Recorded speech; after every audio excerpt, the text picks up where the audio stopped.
Yankee Pollock was on the street in Montreal. Yankee Pollock is one of the rebel reporter people, and he's interviewing a person who is a trans bigot, and they're doing some sort of display on the street. So he wants to like talk to him and surrounding people. So that's pretty much the setup of this video. And again, they talk about this bill, but there were some points here that were like common anti-trans points that I like refer to specific things that I thought it was at least worth going over because I think it is important to point out like how obviously wrong these people are, and I think that's a worthwhile service to do. So we're gonna watch this again. The last one was just weird and bizarre. There's gonna be a lot more. I think like I don't know if really transphobic stuff bugs you, then you know do what you got to do. But this guy is transphobic. We'll just put it that way. So here we go. Yankee Pollock here reporting for Rebel News at the anti-Bill C6 rally in Montreal with Billboard Chris is in town. He's speaking Billboard to people, Chris. telling them why he's opposed to Bill C6, and about 20, 30 other people showed up, a few other groups that oppose Bill C6. Bill C6 is the Liberals' new criminalization of conversion therapy. Parents groups and religious groups across the spectrum, from Catholics to evangelicals, say the law is so vague that it could criminalize mainstream Christian religious teachings, as well as result in criminal charges to parents who seek out gender-affirming therapies for their children who experience gender dysphoria or confusion. Campaign Life calls it an assault on freedom, civil liberties. Campaign Life. Just leave it at there. Like you're quoting anti-abortion groups here. And Christianity itself. Let's speak with some of the people and see if some people with opposing views or pro views want to speak to us and see what they have to say. But we can't switch our sex. That's just the nature of life. So you're back in Montreal. I love like they just include this one little tiny clip of the person going, "You can't change your sex. That's just the nature of life." And it's like this, you know, it's about gender identity, not about sex. But, and that's not even to get into the complications involved in sex. But, you know, whatever, dude. Montreal, I'm back. where you've been assaulted just a couple of months ago. How do you feel being back here in the city? I feel great. I've got a lot of support this time. I wasn't gonna. I do like that they played the whole thing that somebody was so mad at him and his bigotry that they beat him with a traffic cone. Yeah. Nice. I mean, Hell the yeah. one, the one satisfying part about this is that part of it. So there you go. Let me get Gonna let these sad posting gender with it. terrorists intimidate me and stop. Wah, wah, wah, wah. Yeah. So small wins, you know. Me from coming back. So I'm super happy to be back here. Yeah, I'm gonna keep coming every 3 months or so because we have a giant. So before we get into what this asshole's gonna say, I just want to flag up front. There's the TERF community that we know of, trans exclusionary radical feminists, that like to paint themselves as like left wing but like anti-trans, and they're fucked up. I don't even think they are left wing, but they like to frame themselves this way. This guy is not even supported by the TERFs, and the reason, okay? So he, let's see if this. I might have to refresh it here. All right, so this article says a maskless man pursued a young sexual health worker and gender consultant in Canada, defying social distancing and filming her against her will while firing questions about puberty blockers. And so he posted this video of him basically stalking this woman and like harassing her with questions. And a lot of the TERFs took this as like, you know, dude, that's a bit creepy. Like, targeting this woman like this and following her and making her feel uncomfortable. So it's like even even in the turf community, he's not. They hate him, which is kind of an He's interesting too open position. about it. Yeah, too aggressive against workers. That even because I don't know this person's gender identity either, so it's like it's just the mere fact that a lot of turfs think they are a woman and think that this guy is now creepy for stalking a woman in their eyes. Right? Mm-hmm. I just found that very interesting. But he's not even accepted in those communities. Issue affecting children all across this country, where thousands of kids are being given what's called gender-affirming care, which is a really nice sounding term for And the correct term. pharmaceutical intervention when they don't feel right in their bodies. We have children with a condition known as rapid onset gender dysphoria, primarily affecting girls these days, where they want to transition to boys. And instead of doing any talk therapy to get at the source of this dysphoria, they are fast-tracked and given a drug called Lupron, which completely stops their body from going through puberty. So all of these very important biological processes won't occur. So there's I hate that coverage so much. You hate what? Sorry. It's just like, I hate that sort of framing of what puberty blockers are. Stops you from going through puberty until you go off the puberty blockers. You still go through puberty. It just might be a different puberty than like you were originally like likely to go through. Yeah. But they make it sound like you're like they have to frame it as like you're stopping a biological process. And that sounds spooky when it's like there's been studies done. This is not it's not how they're going to frame it. And they're going to get more into it and we'll like sort of like knock down some of the bullshit there. There's also the sense in which notice how he framed it too, as if there's like some sort of like fast track, as if like what's occurring here is doctors are just like you come in being like, I feel one way, and then the doctor is like Lupron. And that is not at all what's happening. Not at all. 100% also, not at all. Just like interfering with biological process. Yeah, so does chemotherapy. Like, you know, like sometimes a biological process is not what you want to be doing. Yeah. I mean, for one, certain biological process can often be bad, which is why we stop them. But then it's also just like, I don't know, maybe we want to alter some biological things because they cause us distress in other ways. And like, again, you have to then come to some sort of like further conclusion that this is wrong because, but like, once you go down that path, you're now openly being anti-trans. But like, they want to hide it up in all this like science bullshit. It's what do they call it? Like the Mott and Bailey, you know what I mean? Like, or they'll put out like they back up to this stuff where they feel like more safe and protected, even though it's also complete bullshit. And then they're put on the opposite sex hormones. So for girls, it's testosterone. For boys, it's estrogen. And oftentimes these girls, when they're 14, 15, 16 years of age, are also getting double mastectomies, even without parental approval. I could find no evidence of this.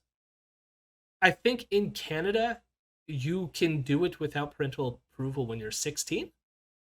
Because by then, based on certain provinces, I think like you can consent to your own medical procedures at that point, at 16. But again, the other thing is like mastectomies. I mean, they want to say that like some of these surgeries are not good because it'll prevent you from doing things in the future, like having a child or something. And we'll get to some of those claims in a second. But like something like a mastectomy, I think the most that it could prevent you to do is like breastfeed if that's something you want to do later on. But then it's like people who don't have mastectomies sometimes don't breastfeed and like other things. Like, you know what I mean? Like, that gets more into, again, like the shaming around like breastfeeding and other behaviors like this, right? I don't know. It's just always so silly. But again, I think there's like some evidence that like through insurance, some people have noticed that 14-year-olds have received mastectomies through certain like insurance claims, and then they leap from there to say that it's clear that these are cases where like children are receiving like transgender affirming care or something. But like I could see no evidence of that. But like I don't know, maybe it does exist, and maybe in that case I'm also like I don't care really. But yeah, Yeah. because those are super rare cases, and maybe they are people who were like super dysphoric and did what they could to get the treatment that they wanted, and it is what it is. Because unethical doctors will do this as a mature minor for these kids. And we're sterilizing a generation of gender confused kids. And we need to put a So all he's claimed here is this Lupron puberty blocker. He also mentioned hormone therapies, but hormone therapies don't occur till like later. I think between 16 and or like after 16 and 18 years of age, again when people are allowed to consent to whatever they do to themselves medically. But then like the only medication he's like really specified here is the puberty blocker, Lupron, which 100% does not cause sterility. 100%. But again, they want to make they want to fearmonger about this medication, so that you think that there's something eerie about this Lupron, this puberty blocker thing, when there's absolutely hardly next to no long-term harmful side effects of this drug. All it will do is stop you from going through puberty immediately, and as soon as you go off of them, as Vienna already indicated, you proceed through a normal puberty, just delayed. Which is it's a weird thing, but this is actually one of the most perfect medications for this, you know? Because it gives people the opportunity to like consider options. It puts things on pause, right? Like, if anything, this should have been the thing that they wanted, right? Because they're constantly talking about people like everything happening so fast and not being able to make decisions and so on. Wouldn't this be the perfect opportunity to have that space before puberty like sets in and you're sort of like stuck going down one path? Or at least not stuck, because there's other things you can do to alter things later, but like they're more difficult, right? So like at least like leaves certain things open to you.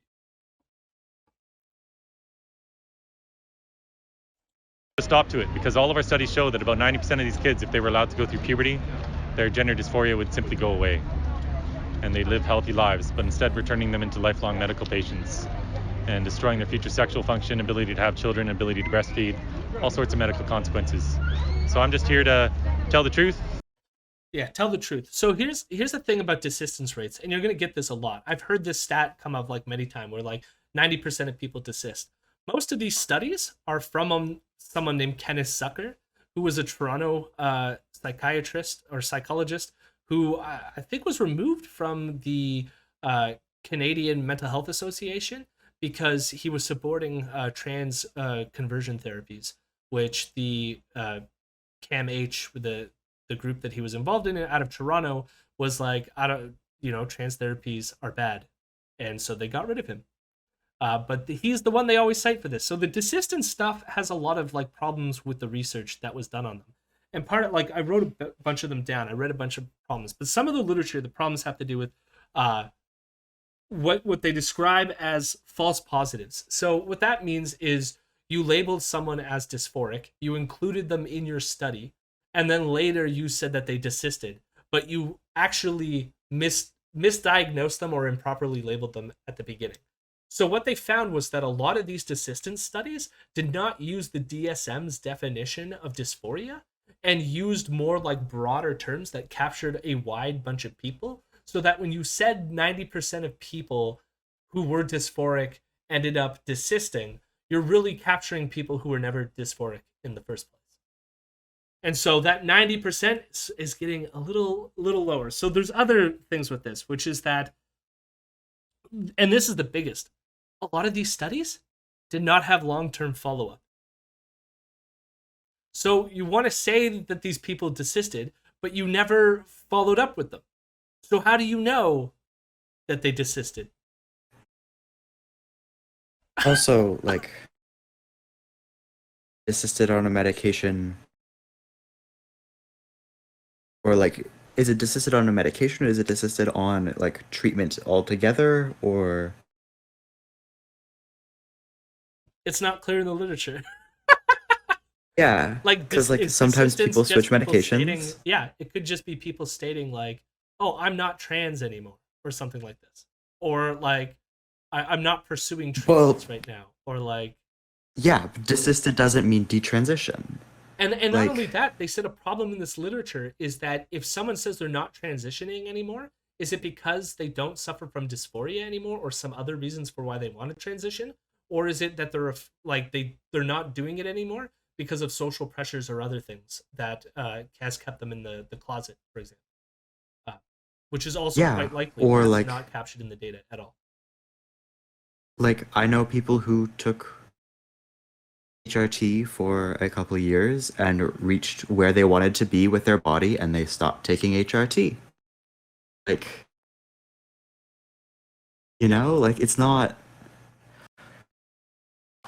It's also like the assumption that like everybody's transition is like the same and goes on forever, and like people don't ever reach a point of satisfaction where like they may no longer need or no longer want to like have HRT.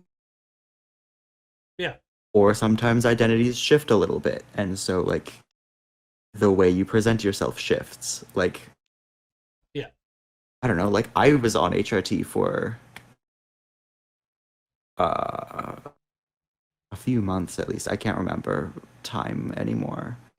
Um and like two reasons I stopped were like one, I like got more comfortable with like how I was presenting myself, and two, Doug Ford got elected, and I was like, I don't fucking trust this. I would like to have a little bit more testosterone and some muscle, please. And like, it's not like I'm not non-binary. It's just that like not on HRT anymore. Like, I mean, uh, this just gets to their whole uh problem, which is like I mean, they don't know what is going on here at all. Like for them, it's they're like trapped in this thing. Is like this is how God has created us, like this, and anything outside of those like boundaries that we've constructed is like weird and icky, and like they're trying to give drugs to fix these people, but they're just really weird people that should stay the same or something. And it's like no, just like we exist on a spectrum, and these drugs and stuff and treatments and therapy should be available for people who need or want them. And like I don't even this might be a controversial statement on my point. I don't I don't think you need dysphoria to want to transition either. It's like maybe you just feel this. Maybe it doesn't cause you the distress, but maybe you still feel you identify that way. Like I don't know. Like they're the ones making it all about some sort of like it needs to be a medical diagnosis, and then we're like over diagnosing children. But it's like I don't know. I'm just more open to this thing being complicated and fluid and lovely. Human diversity. It's wonderful. Let people be yeah, who they want to it's be. there is a like weird subset of people who like identify as trans medicalists, where it's like, you have to be suffering and you have to experience dysphoria and you have to be like trans identity basically only exists as a medical issue. And those sorts of people kind of constantly appeal to right-wing arguments around transness in order to justify their like position on being trans. And it's like, okay, but not all of us think like being trans is miserable and sad. Like some of us are actually pretty like chill with it and happy with it. Like it's not. It's kind of a like almost conversion therapy thing where it's just like a belief that you must be miserable in order to be trans, and these people feed on that sort of rhetoric. Yeah. Like this Chris character. No, and it's not only that. Like I mean, this is supposed to be a protest against this Bill C-6, the anti conversion therapy bill, and like Hmm. The thing that he's going through here is like it's it's like we're medicalizing, we're making these people miserable and all this, and like what we do, we need to give them therapies that then make them so that they conform to what they were assigned to at birth, as if that is like how society should be. But then it's like what they never like. I mean, it's clear where he's stating because he's religious and there's a perfection in Jesus Christ sign behind him, and he's standing in front of a church doing this protest. So it's like you know where he's coming from, but like they're never ever explicit with that, or very rarely. It always just like comes in. Well, they'll mention faith briefly, but what they're saying is that at like what the community is saying is completely wrong because we know what's right because of our religion. Is what it all seems to come down to all the fucking time. And it's like, I'm sorry, you have your guilt and shame, buddy, but keep it to yourself. Yeah. Don't project that onto others. Yeah, exactly. And to raise awareness, because the media won't report on it, the government's pushing it, and the schools are now teaching our children that their gender is entirely dependent upon what stereotypes they like. If a girl is more stereotypically masculine, if she's a tomboy, if she wants to be a mechanic or have short hair or wear jeans, or is just simply unhappy with her body, there's a whole bunch of girls that are now trying to transition to boys. And there's a social contagion going on. We have entire peer groups of girls transitioning. So this like peer group thing is like bullshit too. But like all also what he's saying there about like stereotyping or like whatever. That like that's not really the case either. I mean you get this is again trying to like I mean there's even these like issues within or like people arguing with each other about like who's more properly trans than other people based on like certain markers and like social features when it's like as like we were saying a couple seconds ago it's like all of that is kind of like bullshit. Like let people express and identify how they feel like true to themselves, you know. Stop trying to Yeah. police people, you know. That argument, like that line of argument that he's making, is very much like turf type rhetoric. Like it's not. It's weird. Like he is kind of the link between turf rhetoric and like far right transphobia, because like they're all like they are, you know, allied with one another very often in their like anti-trans focus and like willing to ally with one another for those sorts of things. But then like he is kind of like that in between of like yes, he still uses the turf rhetoric while also kind of feeding people towards the far right. He is the pipeline. Yeah. No. And yeah, not cool. But he is the pipeline. You are right. And we need to put a stop to this madness. Doctors are being silenced about giving medical treatments. Please go to stopmedicalsilencing.com. So I wanted to keep this in here. Well, not only because they want to direct people to certain things, but I ended up reporting this video.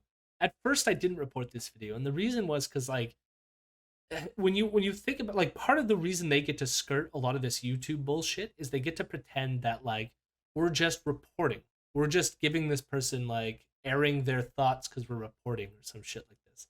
But when you set up a website that says stopmedicalsilencing.com and you're actively like essentially promoting what this dude is saying, you're now like crossing that like barrier between just reporting on something and promoting it. And so report this shit. This is fucking disgusting. They like some random dude on the street, but then you're like, this agrees with everything that we have on our website. So please go to our website and support our petitions and stuff. Jesus fucking Christ. And sign our petition. So Yankee sucks. Like he's so bad at it. Sorry, what was that? Yankee Pollock there is just like so Low energy. that is him, right? Yeah, that's Yankee Pollock. It's just like no enunciation, no like anything. That's the first time I've seen his face too. And like so he was the one, for those of you who don't remember, was being like anti-Semitically profiled by the police in Montreal. And I kind of like if he was just dressed like that, walking around, and the police were asking him if he was Jewish media, there's something wrong with the Montreal police. Because, like, I was expecting him maybe to be wearing some social signifiers or something, like, you know, to like I don't know, he's like got a huge "I am Jewish" sign with him while reporting. But like, if he was just standing like that, then it's kind of weird that the Montreal police were asking him that question. You know what I mean? Like, I don't know. Hmm. Human being. What's up, Montreal police? What's going on? I mean, it doesn't take away from the fact that he's still a shitty human being. It's just shitty human beings should not be anti-Semitically profiled by the police. Yeah. Silencing.com and sign our petition. Because the vast majority of these kids, their dysphoria is going to go away. The flood of hormones that come naturally with puberty help to align people with their natal sex.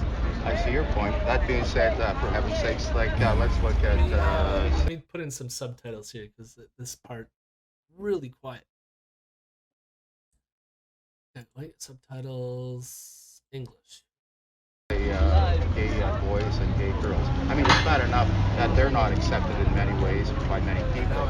Okay, yet they're on the sometimes on the brink of suicide because, for heaven's sakes, they're not even accepted sometimes by their own parents. So It's not true that kids commit suicide if you don't let them transition. I know that's a popular narrative out there, but I it's didn't not say true. that. But for a child to talk about suicide, for me, that's a red flag. I mean, for anybody to talk about suicide is a red flag. Right. I don't care if you're 14 or 82. Right. You know. I'm gonna let so this all that play out, being and then said, we'll talk as A we know, lot of evidence shows that suicidality goes up if you let children transition. So that's just not a good reason for so what do you say? medicating Call kids their straight bluff? away. Is that what you're saying? And, No, it's not about a bluff, and most kids don't say that on their own. A lot of kids get coached to say that. Oh, I see. We've got a doctor back in BC, They're a psychologist. brainwashed. Okay. Well, we've got a psychologist back in BC. His name. He's on camera saying that he's transitioning over 1,000 kids, including 500 in the foster system. The majority of those are Indigenous. 52% of all the kids in Canada in the foster system are Indigenous. But he's on camera coaching these kids to say, if you're not getting the meds you want right away, I have a solution. Pull a stunt. Say that you're suicidal. It works every time. Right. And we've got people on social media also grooming these kids and coaching these kids on what to do in order to essentially scare people into giving them these medications. But when 9 out of 10 of these kids... So most of what he said, like we'll get to the claim here he made because like I dug into it and it's quite ridiculous. But the suicidality thing, it's really, I mean, he's just wrong about all the facts here. I mean, again, most of it too, it has nothing to do with what they're talking about, like, or what he's talking about. I think this guy, at least, he might not, like, again, it's the issue of having just like a random dude on the street, but he seems quite compassionate and like kudos for that. But like, the reason why somebody might have suicidality has to do with the fact that they're not accepted by their fucking community, you know? And partly because of assholes like you, bud, you know? So it's like, yeah, like transitioning it, like if you're suffering from dysphoria and you feel the need to transition and all that stuff, it might not like prevent you from feeling suicidality because you still exist in a society that treats you like shit. And so like, yeah, like I don't know, like let's create a society that's more accepting. That should be like your go-to here, but instead you're like, no, I want these people to remain miserable, and if they do go through therapy and transition, I'm going to continue to make them feel miserable. So you sir are the fucking problem. But let's get to this wacky, unless you have something to say, Vienna. I want to get to his wacky claim about this doctor. Yeah. Yeah, for me going to the wacky claim. Go for it. So I found a transcript of this thing that he's talking about. So as you could say, it's not blanked out, and I don't know why they beeped it, but this guy, Dr. Wong, maybe because Dr. Wong is suing a bunch of people. But this seems to come from a conversation he's having with parents of children who are somewhere existing in the community of like needing treatment, having to do with transitioning or other things, and he's just answering their questions. Uh, and at this point in the conversation, someone had asked him about like places he could go to, or places. The parent was asking like places I can take my child to. And the complaint, or not complaint, but the parent is sort of like wondering like, the problem is like, sure, you're in Surrey, BC, and I could go to Surrey, BC and take my kid there because you seem to be a doctor who's doing giving really good treatment. But where I live all the way the fuck over here, we don't have existing facilities or whatever to do that treatment. And what can I do about that is kind of like where this conversation is heading. Okay. So what is the name of the program? What is it? So the question and then the answer is from Dr. Wong. Right? So they're just talking about the program here, and then Dr. Wong goes, "I would like to be referred to him." He wait, let me. You should say. So he's telling them, he's like, "Come to my health clinic anyways," and he's like, "You should say I talked to Dr. Wong. I live in that area." The person's like, "Yeah." And he's like, "I would like to refer to him." He keeps saying this, right? But in a way, I truly believe in preventative care. So now he's like, he's talking about coming to see me, but he goes, "I really believe in preventative care because I think with the government, okay, don't take me on this one." So already you can see this is where the conspiracy theories start coming in because he actively said, "Don't take me on this one." He goes, "Okay, don't take me on this one. I really think the government is doing reactive care." Right? So he's talking about being preventative, and he's saying that the government is doing reactive care. And some people in the audience say, "Yeah, mm-hmm." So they're agreeing with him. And he says, what they do is, like, we are so short of that, we'll wait till your kid is sick enough, suicidal, running away, cutting, then we take you. So he's arguing that some of these facilities, they don't have enough staff, they're underfunded. And so people are left being like, they'll wait till the person is suicidal before they even begin treatment. And so they're agreeing. The audience is agreeing. And he goes, and this is why I remember the first time I went to the transgender kid, the meeting for a transgender kid, there was like 20 professionals sitting there from the hospital to the community, school, everybody, because this kid is suicidal. Nobody know what to do at that time, but if we can give this kid early on preventative care, give them what they need, know what risk level they will work themselves into, we can prevent a lot. We can, because in a way, we're teaching the kid you need to be sick enough.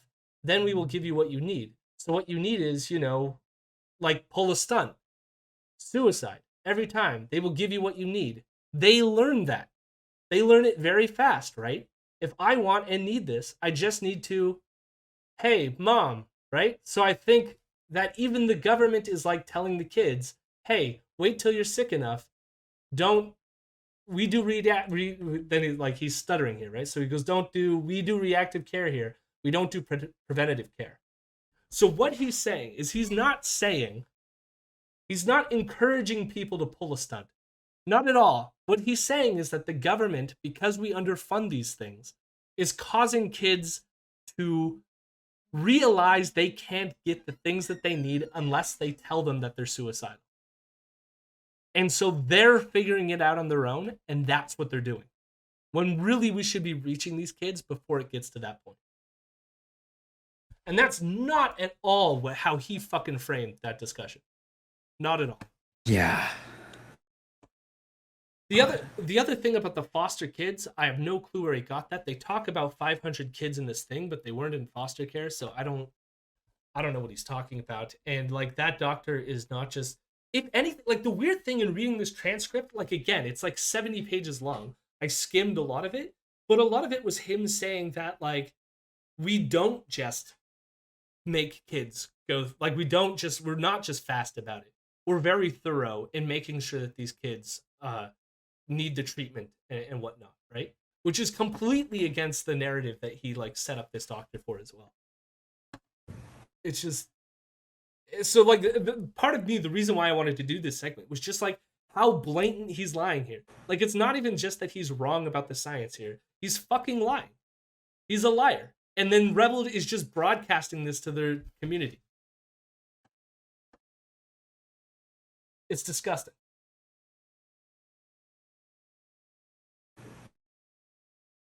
get to that in a second. I mean, I shouldn't be shocked at this point, but like being that blatant in your line is just so frustrating. And then doing it to a person, like, how is this person going to be able to respond to that? You know what I mean? This person is not like currently on his computer sourcing that information. And it took me way too long to find that information, to find some weird, obscure transcript from several years ago. Frustrating. They're going to see their dysphoria desist. The first option for them shouldn't be experimental drugs, which have never had a single clinical trial for the purpose they're being used. Bill C6 is another thing we're out here talking about. So we'll get on with Bill C6 things. That's Go for it. sorry. I just finally was able to read his sign, and it just says, "Children cannot consent to Puberty block. puberty blockers." That's it? Like, that's your big sign? Yep. I found this article, which is really really interesting. So this is in Taylor and Francis Online. It was in, let me see. Can't remember. It could just be, International Journal of Transgender Health. Okay. And they get to the question of why not a randomized controlled trial? So what he's getting at in what he's saying is that there's never been controlled trials on these. So therefore, we're experimenting on children when we're giving them something like Lupron. That's what he's saying to this person. Now, here's what actual researchers and doctors in this field have to say. One of the claims found in the recent literature is that the use of a puberty blocker, GnRHA, for puberty delay is experimental because it has not been tested in randomized controlled trial. In a typical two-armed RCT, patients are allocated by randomization to either a treatment arm where they receive the new treatment or a control arm where they do not receive the new treatment, but may receive a placebo if it is necessary to maintain blinding. Both arms receive whatever else is part of the standard treatment, right? Like counseling. These types of trials are normally taken as providing the highest level of scientific and medical evidence that can be derived from a single study, and are, in cases where they are possible, usually a requirement for the licensing of a pharmaceutical product. So they're pretty much the gold standard in most cases if you want to test the effectiveness of a treatment or drug, right? In the case of puberty delay with GnRHA, it is, however, practically impossible to conduct an RCT, a randomized control trial, and it might be unethical to try to do it. There are two main practical problems that preclude conducting a RCT. First, patients who approach clinics for help because of distress caused by the first signs of puberty will be unlikely to accept to be part of an RCT. Medications are needed within a relatively short period of time, at pain of treatment being less effective or ineffective. Recruitment would thus be hard, if not impossible. So because of how rapid the onset is of these symptoms and how fast this happens, sending them through a trial where it will delay puberty, or like they won't be delayed puberty, because they'll get into it here. Like, imagine imagine a case where you have a group that's receiving a placebo and the others who are receiving the puberty blockers.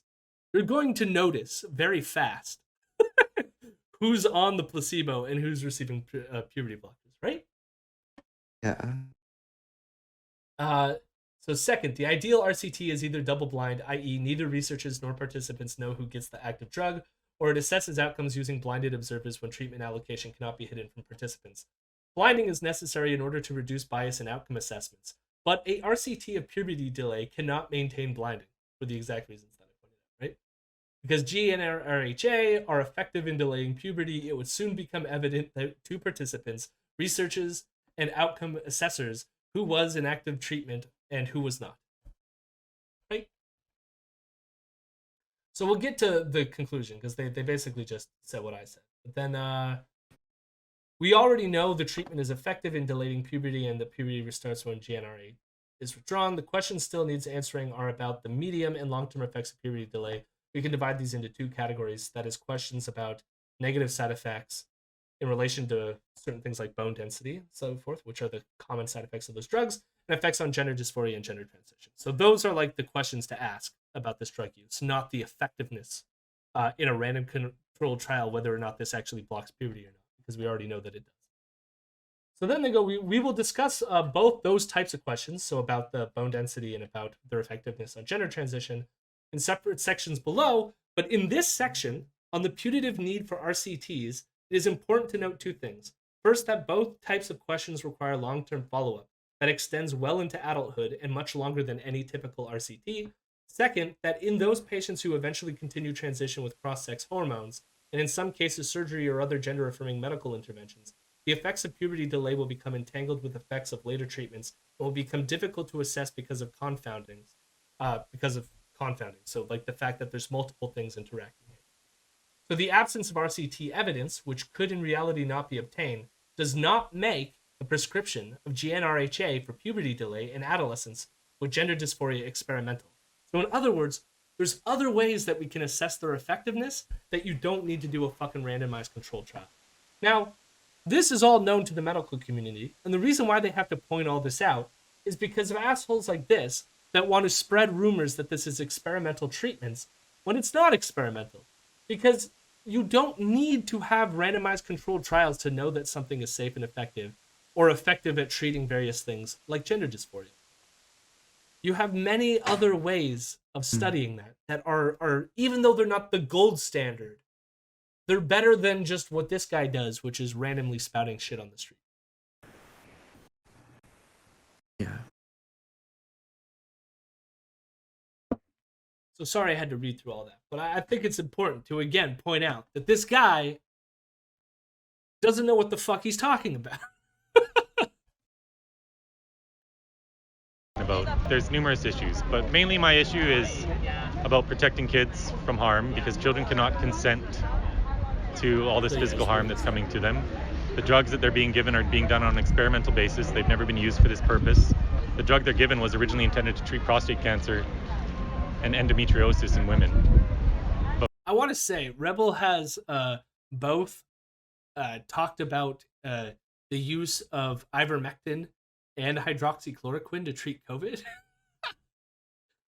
which cuts against this person's argument, which is like, those drugs were never made to be used on COVID. And in that case, I mean, that's not a good argument, but it is true that those drugs are not good at treating COVID, right? But his argument stands that, like, somehow because this drug was created for use A, it's not good for use B. But here's what they did. They did other studies, and it is clearly effective and useful for use B. It's not experimental, as that study we read just said. But what it does is it stops the pituitary gland from releasing the hormones which trigger their sex development. So it's all experimental. No, it's all experimental. And we have other jurisdictions around the world that are now ending this practice. The High Court in the UK in December declared exactly what my sign says, which is children cannot give informed consent to these puberty-blocking drugs. The main hospital in Sweden that dished these things out also just stopped the practice. Finland's also gone away from doing these things. But in Canada, we're going 100 miles an hour in the wrong direction. And it's going to get worse. Like, again, other countries make decisions that can be wrong. That's it. That's how I can respond to that. Because we have this bill called Bill C6, which is about to become a law if the Liberals can punch it through this month. Punch it through. And they're trying very hard. But what this bill is about banning conversion therapy. And so on the surface, it looks like a good thing. But there's two components to this bill. It's going to ban conversion therapy based on someone's sexual orientation. And pretty much everyone agrees with that. I agree, Nick. Sexual orientation is immutable, and we shouldn't be trying to change people who are gay or lesbian to heterosexual. I love that this person completely disagrees with the last video we watched. Even he is aware there can be no argument. Just let people be gay. Like, gay conversion therapy, bad. Trans conversion therapy, and all of a sudden he's like in support of it. But I agree with Nick here. I want to invent rocket boots and shoot him into the sun. Do it. It's on you, Nick. You get working on the boot rocket technology immediately. My only But possible there's this other concern with component the of this boot rockets is that he might not be able to breathe, and so at that point, he wouldn't be making it to the sun in any state approaching life. So, like, need a helmet or something as well. Okay, Nick, you have your commands. Go forth. Go forth. Do it. bill, which has to do with gender identity. Totally different issue. They try to conflate the two, and it's all very strategic because they know no one wants to speak out against trying to convert someone's sexual orientation because that's a horrid practice. Notice, like, as well, like the differences of the conspiracy. It's always a conspiracy theory. So in this case, the conspiracy theory is they linked trans conversion with gay conversion, which everyone hates gay conversion therapy. So clearly, no one's going to like be against the bill when this other thing is like it shouldn't have been involved. Like there's always some sort of conspiracy theory. And it's like, no, you're just on the wrong side of this, bud. You're not a good person. With gender identity, there's a flaw in this bill right from the get-go. It says in the preamble that it's a myth that gender identity ever changes. But trans activists... So this does not say that it's a myth that gender identity ever changes. This says these include myths and stereotypes. So let's read the whole thing. Okay. Promoting the aims of equality rights, section 15. Section 15 of the Charter protects equality rights. It provides that every individual is equal before and under the law and has the right to the equal protection and equal benefit of the law without discrimination on various grounds, which have been found to include the grounds of sexual orientation. The bill would promote the aims and values of the Charter's equality rights. Equality entails the promotion of a society in which all are secure in the knowledge that they are recognized at law as equally deserving of concern, respect, and consideration. The bill would discourage and denounce harmful practices and treatments that are based on myths and stereotypes about LGBTQ2 people. These include myths and stereotypes that the sexual orientation or gender identity of LGBTQ2 people are undesirable and temporary conditions that can and should be changed. Notice, so he's saying that they're saying that gender fluidity is a myth, but what they're saying is claiming that something is undesirable and that it should be changed. That's the myth, not gender fluidity. None of that nonsense that people can change. Yes, people can change, but if you say that they should change because it's undesirable to be gay or trans, that's the fucking problem. And it's like, again, I don't know why the Rebel always does this. You put up the fucking thing and highlighted it. Why would you do that? It says the exact opposite of what this asshole is saying. I can't, like, I don't... Why are there people in this world that find any of this convincing? So frustrating. I'm very frustrated by This themselves will tell you that gender identity is fluid. They'll say that you can be a boy one day, a girl the next. You can be both, you can be neither. And we have all these kids now getting into their 20s who transitioned as teens, and they're now detransitioning. But all this medical harm has been done to them. And so if gender identity was truly immutable and never changed, how do we explain this huge wave of detransitioners that are coming? Just in one Reddit group alone, there's over 20,000 young adults who are now detransitioning. Reddit. You know, Reddit is the go-to source of information. Like, I determine how many that there's a huge wave of detransitioning based solely on the fact of a Reddit community. What a fucking piece of shit. So I wanted to highlight some facts about detransitioning, and this comes from a study. But the thing is, detransitioning has been overblown in a large part of these communities. It's not very common. In fact, I'll explain how uncommon it is. So it says, in a 2015 survey of nearly 28,000 people conducted by the US-based National Center for Transgender Equality, only 8% of respondents reported detransitioning. Okay? And 62% of those people said that they only detransition temporarily. So 8%, but 62% of the 8% only temporarily detransition. Okay? The most common reason for detransitioning, according to the survey, was pressure from a parent, while only 0.4% of that 8% said they transitioned after realizing transitioning wasn't for them. 0.4% of 8% of those surveyed. Which is such a low fucking number. So low that it is almost Jody, there's 20,000 of them on Reddit. You know what? I've been beat. Yep. Might as well pack it in. It's over. We're done. We've been demolished by facts and logic. Argumentedum ad redditum. Oh my god. Huge detransitioning rates occurring. Fucking, I hate these people. And this is just going to get bigger and bigger. But this bill is going to make it a criminal offense punishable by 5 years in prison if even a professional therapist, a PhD, a counselor, is deemed to be trying to convert the gender identity of a child. Yeah. They can't actually define what that means in the bill. No, they can't define what gender identity conversion therapy is. But in practice, what's going to happen?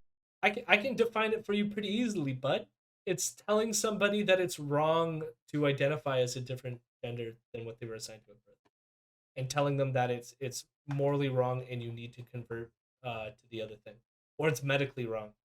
Both of those would be incorrect answers, and you're an asshole for thinking that. Done. I figured it out. But apparently it's impossible. Like they can't define it. Apparently it's just it's such a wishy-washy thing. Happen is all the therapists who have practices treating these children, they're going to stop because it's simply a matter of time until some extremist comes for their practice and says that they're trying to convert their kid. And these therapists will end up in court having to defend their practice, spending up to 5 years in prison, watching their reputation get dragged through the mud. And we've already seen this happen in California, where they already passed the same sort of bill, and in Australia. And it's put a whole chill on the counseling profession. So no, the chill in the counseling profession is the chill against assholes who are bigoted towards trans people. Good. Jesus Christ. I like he's just like listing out all our wins here. But so then where will these kids go if they can't get talk therapy? They'll end up in the gender clinics at these children's hospitals where the only option is what's called gender affirming care. That's right. Or affirmation only. Oh no, people are gonna get actual treatment. The horror. People are gonna get the stuff that they need. Oh, no. God. The framing of this is just so silly. It's like the horror. People are gonna be treated for the stuff they need to be treated for. The psychologists, the social workers, the endocrinologists, they don't ask any questions of these children to determine the source of their dysphoria. Right, because like when you go into a medical facility and you face a doctor, they don't even ask you a question. They're just like, I don't know why you're here, but here's some hormones.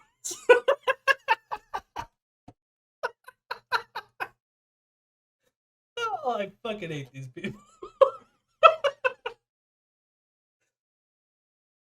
They don't ask questions. Don't ask any questions. Like, I don't think he literally means what he just said, but like if he literally thought about what he just said, it is so fucked up. Look, I froze with my head back motion. So sorry, I felt like you were gonna say something, Vienna. No, I had a hiccup. The hiccup woke up your mic. Children to determine the source of their dysphoria. They simply medicate them straight away with this experimental drug called Lupron, which is a very harsh drug. Women with endometriosis can only go on it for a period of not longer than 6 months.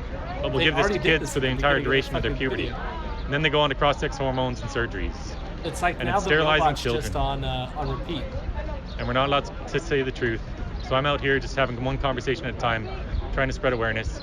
because it's my belief that eventually enough people will understand what's going on and we can put a stop to this barbaric practice. Nos enfants sont inscrits en ce moment dans le système scolaire québécois.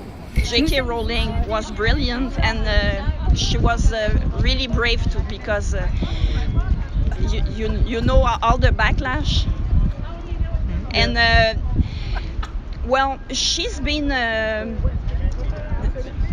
lot of people said, well, she's a rich woman, she's privileged. Well, it's because she's rich that she could do it. Because a lot of women actually lost their job. My friend Valerie over there, she lost her job. I want to know what Valerie did. What did Valerie do? I am very nervous about what Valerie did. But like the Montreal turfs are just like I just love the J.K. Rowling.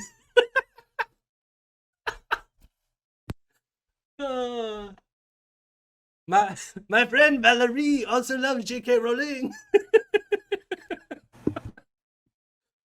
Much love and respect to our Quebec viewers who are not like this. there was a Maoist party in Canada called the PCRRCP, the Parti Communiste Revolutionary Communist Party, that split and collapsed over this shit? basically, yeah. Jesus Christ. It was that and like some other slight scandal amongst their members as well, where basically the Montreal ones were like, no, we're not going to stop being transphobic, actually. And if I'm remembering it right, there's been Maoist drama is always just like so out there and so funny, and I love it so much. You know what's funny as you were saying this? The Montreal faction of the party basically like took control.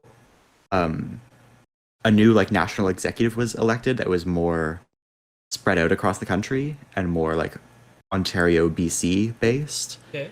And Montreal faction of the party was like, nope, we're not doing it.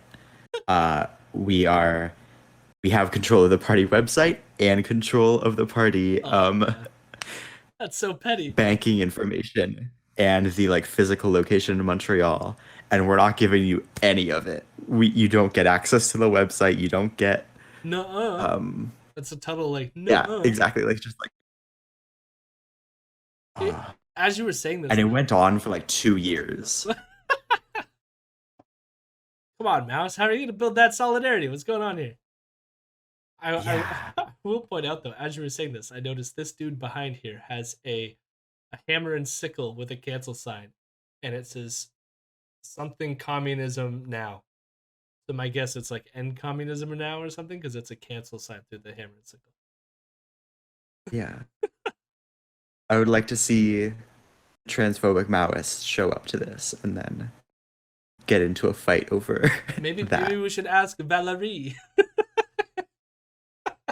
Valerie, are you a Maoist? I just love the J.K. Rowling. Attracted People's War in the streets of Montreal. I love too is like the idea here is that J.K. Rowling is so rich and therefore she's the only one who can speak out because you actually can't cancel her. Like she's almost like saying the thing that everyone else tries to avoid in the cancel culture discussion, which is that you can't cancel rich people because they're fucking rich. And they can pay for like eyeballs on their content, you know? Yeah. For defending women's right to speak about their reality and to be respected in their boundaries. Like part of me goes like, I'm sure this has to do with some turf shit at work, but it's like if Valerie was speaking out of being about like harassed by a boss or something like that, and like, yeah, that would be shitty if she got fired for that. But if Valerie was being some like turfy shit, then like, I don't know, maybe she should respect other people's boundaries, you know? Yeah. So most of people can't afford losing their jobs. They don't have billions of dollars. So you just can't cancel J.K. Rowling. It's impossible. Probably anybody else would have got cancelled if she had stated what she stated. So thanks to her. Because what we're seeing, like, she's hitting on something that's like true here. Like, I feel so sad about it because she's like taking the completely wrong transphobic message from it. But it's like, yes, there's something fucked up about like rich people can say completely offensive bullshit and not like lose any status from it because they're fucking rich. And maybe that's a problem, you know? Yeah. I don't know if there's much. We're like nearing the end of this video. today isn't traditional gender dysphoria. If you look up the definition of gender dysphoria, it starts really young when these kids are 3, 4, 5, 6 years old. It's usually always boys, and it persists into adolescence. What we're seeing today is not the case at all. It's what Lisa Littman, a doctor, coined rapid onset gender dysphoria. And it's girls that just grew up normal girly girls, playing prison. Again, like rapid onset gender dysphoria is not a real thing, and Lisa Littman is a problematic figure who I think worked with Abigail Schreier on her book or something like that, if I'm not mistaken.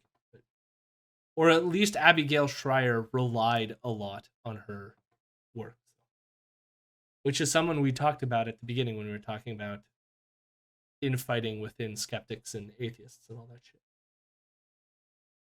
Princess, wearing dresses, whatever, and then they get into high school where it's a little crazy these days and every kid's testing out some different identity, and who knows what the reasons are, but a lot of these girls, and a lot of it is social contagion, they're wanting to transition to be boys, and they're being taught that it's just an option to be a girl or a boy, and that puberty is just an option. And if you teach kids that their sex is just optional, they're going to believe you, Or coach because them. they're kids. Or coach them. Yeah. Or maybe even brainwash. Kids believe what teachers tell them. I feel like this guy was being sarcastic to him, which was nice, but I don't even know what that end message, like, again, like, the further question is everything he said there. I want to be like, so what?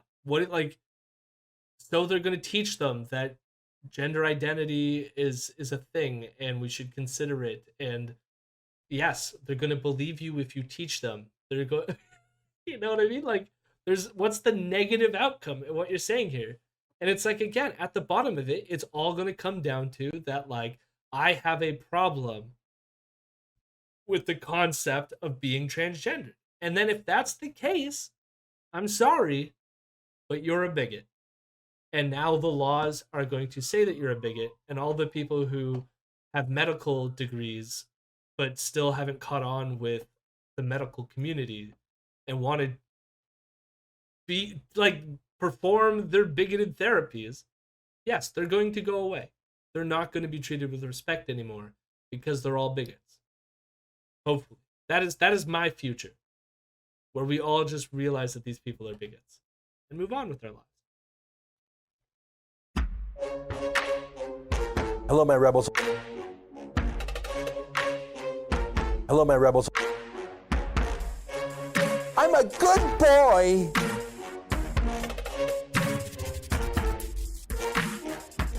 I'm a weirdo.